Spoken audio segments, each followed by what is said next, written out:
ॐ सहनाववतु सहनौ भुनक्तु सह वीर्यं करवावहै तेजस्विनावधीतमस्तु मा विद्विषावहै। ओम शांति शांति शांति। हरि ओम। तो भगवान आगे कहते हैं, चतुर्विधा भजन्ते माम जनः सुकृतनः अर्जुन आर्तः जिज्ञासु अर्थार्थी ज्ञानी च भरतर्षभ। अब चलिए इसका अर्थ देखते हैं। हे भरतवंशियों में श्रेष्ठ अर्जुन, उत्तम कर्म करने वाले अर्थार्थी, आर्थ, जिज्ञासु और ज्ञानी, ऐसे चार प्रकार के भक्तजन मुझको भजते हैं। तो हमने पिछले श्लोक में देखा कि भगवान ने बड़े कठोर शब्दों में कहा और हम लगभग नहीं, हम सभी की क्लास लग गई, सभी लोग उसमें निपट गए, क्योंकि हम सभी थोड़ा बहुत सब वैसे ही हैं। कैसे? जो तामसी हैं वो तो सभी जानते हैं, जो राजसी हैं उनके बारे में लोग जानते हैं, लेकिन सतोगुण वाले भी उसी में निपट गए, फंस गए, क्योंकि वो भी अगर वे भगवान के बारे में नहीं सोचते कैसे सही प्रकार से, तो उनकी स्थिति स्वाभाविक बात है कि सत्वगुण वाले राजसी से या तामसी से अच्छे हैं, लेकिन वे भी वहाँ नहीं हैं जहाँ होना चाहिए, क्योंकि वो भी मम माया दुरत्या में उलझे हुए हैं। चलिए अब क्या कैसे उलझे हुए? तो भगवान यहाँ पर इस श्लोक में भगवान अपने जो कर्म करने वाले जो भक्त हैं, जो लोग उनके बारे में भगवान के भक्त हैं, उनके प्रकार के बारे में बताते हैं। और ये एक बड़ा मज़ेदार प्रकार है, क्योंकि मज़ेदार इसलिए है क्योंकि हम जानते हैं इनको, लेकिन हमको, और जब आप देखेंगे तो आप स्वयं इस बात की परीक्षा कर सकते हैं कि आप इनमें से कौन से वाले प्रकार के भक्त हैं। तो देखिए, एक तो सबसे पहली जो सेविंग ग्रेस है, जो बचने वाली बात है, जिसमें आप हमको थोड़ा सा सहारा मिल गया है, वो ये कह रहे हैं कि आपको ये समझ में आया कि हम सब के सब भक्त तो हैं। तो पिछले श्लोक में भगवान ने कहा था कि सब नराधम हैं। अब इस बार भगवान उसमें थोड़ी सी छुटकारा दे रहे हैं, थोड़ी छूट दे रहे हैं। कैसे देते हैं? कहते हैं चार प्रकार के भक्तजन हैं। कौन से? पहले अर्थार्थी, और दूसरे आर्थ, तीसरे जिज्ञासु और चौथे ज्ञानी। तो जरा एक एक करके समझते हैं इनको। अर्थार्थी वो होते हैं जो किसी अर्थ के लिए भगवान को भज रहे हैं। कैसे? अर्थ का अर्थ यहाँ पर जीवन में पैसा कमाना है, या फिर सफल होना है, या फिर प्रसिद्ध होना है, या फिर जीवन का मतलब जीवन में जो कहते हैं ना सेटिस्फेक्शन, जॉब सेटिस्फेक्शन, या फिर ऐसा अनुभव करना है कि हमने कुछ किया है। तो ये सारे के सारे अर्थार्थी हुए, है ना। जो जीवन के सारे कार्य अर्थ का अर्थ होता है, हमने पहले भी इस बारे में चर्चा की है।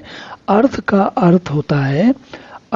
अर्थ होता ही है कि जिस काम को करने से कुछ हो जाए।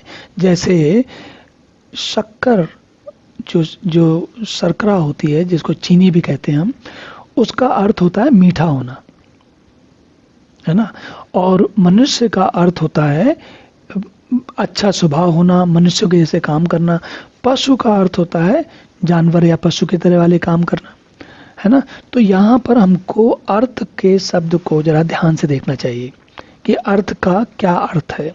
अर्थ का अर्थ है कि किस प्रकार हमारा मैनिफेस्टेशन हुआ है, हमारा क्या जीवन, हमारे लिए कौन सा जीवन हमारे लिए अर्थ रखता है ना। तो जैसे यहाँ पर किसी के लिए जीवन अर्थ रखता है कि वह सबसे ज़्यादा प्रसिद्ध हो जाए, उसके जीवन का अर्थ यही है। क्या चाहिए? तो अर्थ का यहाँ पर एक लक्ष्य, अर्थ को हम लक्ष्य की तरह समझ सकते हैं, या हमारी कामनाएं किस प्रकार चलती हैं उसका भी अर्थ वही हुआ। तो और अर्थार्थी के बारे में या अर्थ के बारे में हम बार बार चर्चा करते रहेंगे। किसी एक श्लोक में अर्थ के बारे में बहुत अधिक बात करने से आपको बात पूरी समझ में नहीं आएगी। बात आपको पूरी तभी समझ में आएगी जब इसकी चर्चा बार बार अलग अलग कोणों से, जैसे कहते हैं ना, अलग अलग पॉइंट ऑफ व्यू से, अलग अलग एंगल से जब इसको समझेंगे, तब आपके मन में ये बात ठीक से बैठेगी कि ये अर्थ का अर्थ क्या है। और अर्थार्थी क्या है। ये दूसरे वाले जो हैं ये हैं आर्त। आर्त वो होते हैं, आर्त को समझने का सबसे आसान तरीका है जब जो गज ग्राह वाली बात आती है, मतलब ये कि जैसे जो हाथी है वह बहुत शक्तिशाली होता है धरती पर, लेकिन जब उस हाथी का पैर जल में होता है और उसे मगर हाथी को खींच रहा होता है, कहावत होती है कि मगर जो है हाथी को भी खींच ले आता है जन नदी के अंदर।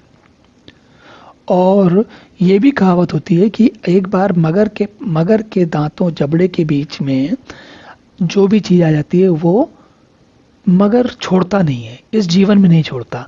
और उसकी बनावट ऐसी होती है कि दांत उसके होते हैं वो टूट जाते हैं लेकिन अपनी पकड़ नहीं छोड़ते।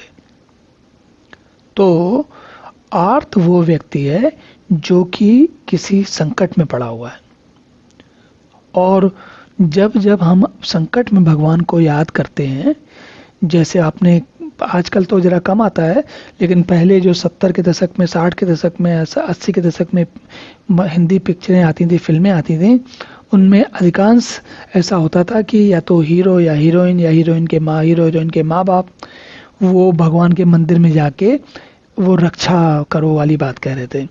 तो आर्त वो सभी आर्त हैं, और हीरो हीरोइन ही नहीं, हम अपने जीवन में आर्त होते हैं। मैं नहीं समझता दुनिया में ऐसा कोई भी व्यक्ति हो सकता है जो कभी आर्त ना हुआ हो या ना होगा, संभव ही नहीं है।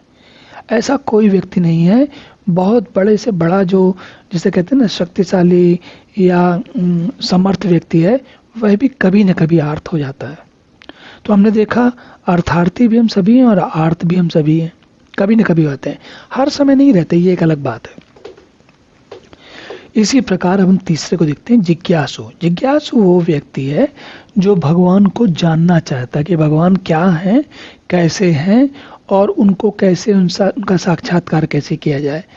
ये जो जानने वाला प्रश्न है, इसमें मैं समझता हूँ जो बहुत समझदार लोग भी मैंने अभी तक अपने जीवन में देखे हैं, अधिक उनमें से संभव हैं, होंगे, ऐसी बात नहीं है, लेकिन बहुत कम ऐसे लोग मिलते हैं जो जिज्ञासु, जो सही प्रकार के जिज्ञासु हैं। क्योंकि जिज्ञासु जो होते हैं, जो अधिकांश जिज्ञासु होते हैं, वो सोचते हैं कि भगवान का दर्शन हो जाए। अब दर्शन कैसे होंगे, तो हर जानने वाला दर्शन कैसे करता है, दर्शन के लिए आंखें चाहिए। इसका मतलब वो भगवान, ऐसे भगवान को ढूंढ रहा है जो दिखते हैं कहीं ना कहीं। और भला हो उन राजा रवि वर्मा का, एक आंध्र प्रदेश के क्षेत्र में एक राजा हुए थे रवि वर्मा करके, उनके अंदर वो बड़े अच्छे चित्रकार थे और उन्होंने भगवान की कल्पना कर करके चित्र बनाए। आज हम उन सभी चित्रों का कोई ना कोई जो कैलेंडर, जैसे ये हमारा चित्र जो देख रहे हैं आप, ये भी किसी चित्रकार की कल्पना है और उसने भगवान का चित्र ये बनाया है। और यहाँ पर मैंने ये चित्र लगाया है, लेकिन भगवान को अगर इस रूप में कोई ढूंढ रहा है तो उसके अलावा तो वो जिज्ञासु भी नहीं है। फिर इसका मतलब जिज्ञासु जो है उसके आगे की स्थिति है। जैसे कम से कम ये तो समझ में आ जाए कि भगवान के किस रूप को ढूंढना है, जिज्ञासा कहाँ लगानी है अपनी। तो ये तीसरा जो रूप हुआ वो हमने देखा अर्थार्थी, आर्त, और उसके बाद देखा जिज्ञासु, और चौथा हुआ ज्ञानी। तो इतना समझने के बाद आपको ये बात तो समझ में आई गई होगी कि ज्ञानी ढूंढना और ज्ञानी को समझना और ज्ञानी को जानना कि कौन सा ज्ञानी है वो। अब इसको मैं ज्ञानी को छोड़ देता हूँ, इसलिए छोड़ देता हूँ क्योंकि आप स्वयं समझ गए होंगे कि आपके आसपास इस जीवन में, हमारे इस जीवन में, इस सन 2023 में आपको ज्ञानी ढूंढे मिले। ये हम तो परीक्षा करके क्या कहेंगे, हम स्वयं ज्ञानी नहीं हैं, लेकिन ये ज्ञानी नहीं है ये तो हम समझ सकते हैं, लेकिन ज्ञानी कौन है ये भी समझना हमारे लिए थोड़ा थोड़ा स्पष्ट हो जाता है। और मैं बहुत ज़्यादा इसमें इस बारे में इस प्रकार की चर्चा नहीं करना चाहता, क्योंकि अंततोगत्वा हम सबको वहीं पहुंचना है, कहाँ, ज्ञानी की स्थिति में। और जब हम वहाँ पहुँचते हैं तो हमको समझ में आना आरंभ हो जाता है। ज्ञान हो जाने के बाद, ज्ञानी बन जाने के बाद तो कोई चर्चा का विषय नहीं। फिर तो आपको ना इस चर्चा की भी आवश्यकता है, ना किसी चीज़ की आवश्यकता है। आप स्वयं जानते होंगे कि आप कहाँ पर हैं।